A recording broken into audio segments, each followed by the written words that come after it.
Heart attack থেকে বাঁচতে হলে সর্বপ্রথম যেই কাজটি করতে হবে সেটি হচ্ছে রেগুলার হেলথ চেকআপ। অর্থাৎ বছরে ১ থেকে ২ বার হলেও আপনাকে ফুল বডি চেকআপ করাইতে হবে এবং দেখতে হবে আপনার শরীরে আপনার অজান্তে কোনো ডিজিজ বাসা বেঁধে আছে কিনা। এবং সেকেন্ড যে কাজটি করতে হবে সেটি হচ্ছে আপনাকে অবশ্যই হেলথি ডায়েট মেইনটেইন করতেই হবে। এবং থার্ড স্টেপ হচ্ছে আপনাকে রেগুলার এক্সারসাইজ করতে হবে। লাইক আপনি আজকে এক্সারসাইজ করছেন, কালকে বন্ধ দিচ্ছেন, এটা করা যাবে না।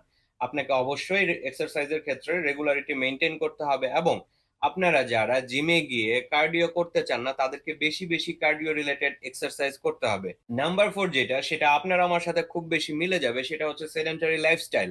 আপনি আমি শুয়ে বসে ফোনের সাথে একদম কানেক্টেড হয়ে যাচ্ছে অনেক বেশি এবং আমাদের ওজন এত মানে এত গ্র্যাজুয়ালি বাড়তেছে যে লাইক বলার বাইরে। পরবর্তী স্টেপ হচ্ছে আপনার হাইট অনুযায়ী আপনার ওয়েট মেইনটেইন করতে হবে। যেটাকে বলা হয় বডি মাস ইনডেক্স, অর্থাৎ আপনার হাইটের অনুযায়ী আপনার ওয়েট ঠিক কতটুকু হলে আপনি একজন সুস্থ মানুষ, নাকি আপনি একজন স্থূলকায় মানুষ, নাকি আপনি ওভারওয়েট, ঠিক সেটা জানতে পারবেন। সো আমাদের সবাইকে বিএমআই অবশ্যই মেইনটেইন করতে হবে। আপনি যদি ওভারওয়েট হয়ে যান তাহলে আপনাকে ওয়েট লুজ করতে হবে।